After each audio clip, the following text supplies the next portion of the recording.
Sex के बारे में कहीं अधिक जानती है।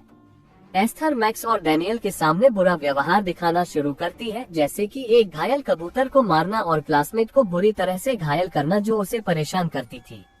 अनाथालय की सिस्टर अबीगेल केट और जॉन को चेतावनी देने घर आती है कि एस्थर के आसपास बुरी घटनाएं होती हैं, जिसमें घर में आग लगना भी शामिल है, जिसने उसके लास्ट परिवार को मार डाला। जब सिस्टर अबीगेल चली जाती है तो एस्थर उसकी कार को सड़क पर दुर्घटनाग्रस्त कर देती है और फिर हथौड़े से उसे मौत के घाट उतार देती है। वह मैक्स को शरीर को सड़क से हटाने में मदद करने के लिए मजबूर करती है और फिर डैनियल के ट्री हाउस में सबूत छुपाती है। डैनियल उन्हें ट्री हाउस में देखता है और उस रात एस्थर डैनियल से जो कुछ भी देखा उसके बारे में उससे पूछताछ करती है और धमकी देती है कि अगर वह केट और जॉन को बताएगा तो वह उसे नपुंसक बना देगी। जॉन एस्थर को केट के लिए कुछ अच्छा करने के लिए कहता है। एस्थर जेसिका की कब्र से फूल निकालती है और उन्हें केट को गुलदस्ता के रूप में देती है। केट घबरा जाती है और एस्थर का हाथ पकड़ लेती है, यह कहते हुए कि उसने ऐसा जानबूझकर किया है। उस रात एस्थर ने अपना हाथ तोड़ दिया और केट पर झूठा आरोप लगाया, जिससे केट और जॉन के बीच अनबन हो गई। अगले दिन एस्थर कार से ब्रेक हटा देती है, मैक्स कार में ही होती है और कार जब तक लुढ़कते हुए जाती है जब तक बर्फ से नहीं रुक जाती। वह रसोई में पाई जाने वाली शराब को इसका कारण मानते हैं, जिससे जॉन और केट की डॉक्टर ने केट को रिहैब पर लौटने का सुझाव दिया। साथ ही जॉन ने उसे छोड़ने और बच्चों को साथ ले जाने की धमकी दी। केट को पता चलता है कि एस्थर सार्ने इंस्टीट्यूट नाम के एक एस्टोनियाई मानसिक अस्पताल से आई थी और वह जिस अनाथालय से होने का दावा करती है उसका कोई रिकॉर्ड नहीं है।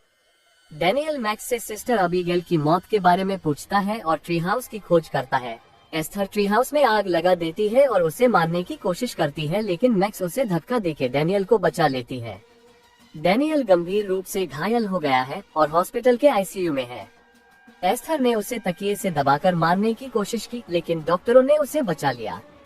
केट गुस्से में एस्थर को थप्पड़ मारती है और नर्सेस केट को बेहोश कर देती है।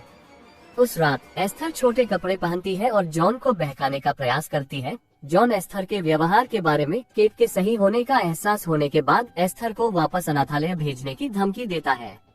इंस्टीट्यूट से केट को फोन आता है और पता चलता है कि एस्थर वास्तव में लीना क्लैमर नाम की एक 33 वर्षीय महिला है, जो एस्टोनिया में पैदा हुई थी।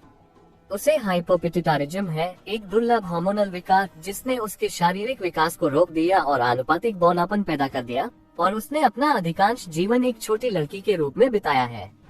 लीना हिंसक है और उसने कम से कम 7 लोगों की हत्या की है।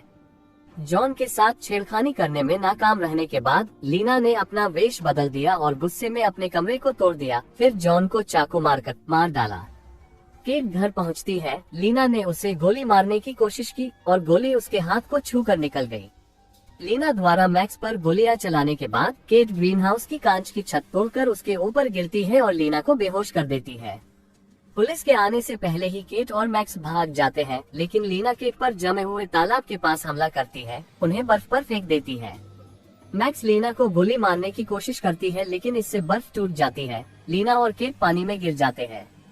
केट बाहर निकलना शुरू करती है। लीना उसके पैरों से चिपक जाती है और केट से उसको बचाने के लिए भीख मांगती है, लेकिन केट उसके चेहरे पर लात मारती है, जिससे उसकी गर्दन टूट जाती है।